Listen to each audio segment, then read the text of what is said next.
I heard my mom drunkenly slurring on the phone. Why didn't I just marry rich? Her words sliced through the thin wall between our rooms like broken glass. I pressed my ear closer. She was talking to Aunt Linda, her voice thick with wine and regret. I could have had anyone, but no, I had to marry for love. Look where that got me. My chest tightened. Dad had been gone 3 years. Cancer. He'd fought hard, worked overtime at the factory right up until the chemo made him too weak to stand.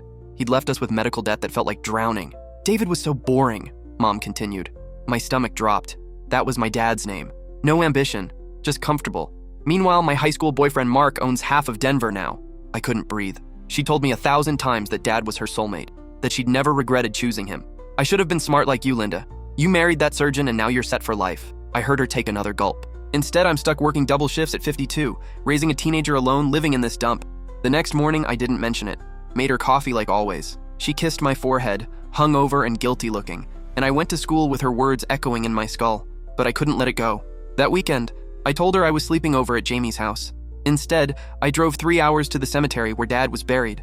I sat by his headstone and just cried, told him everything. Then I pulled out the letter he'd written me before he died, the one I'd read so many times the paper was soft as fabric. Take care of your mom, it said. She's stronger than she knows, but she'll need you. And remember, I chose her every single day. That was the best decision I ever made. I drove home with a plan forming. Monday after school, I went to the bank, withdrew my entire savings account, $3,200 from summers of lifeguarding and birthday money, every cent I had. Tuesday, I called the landlord, paid 3 months of rent in advance with a cashier's check, left it on the kitchen counter with a note, from Dad's life insurance. Found the paperwork finally. That was a lie. There was no extra insurance. That was my college fund. Wednesday, I picked up extra shifts at the pool. Thursday through Sunday, too. I started waking up at 5 a.m. to deliver newspapers before school. Mom noticed me exhausted at breakfast. Honey, you don't need to work so hard.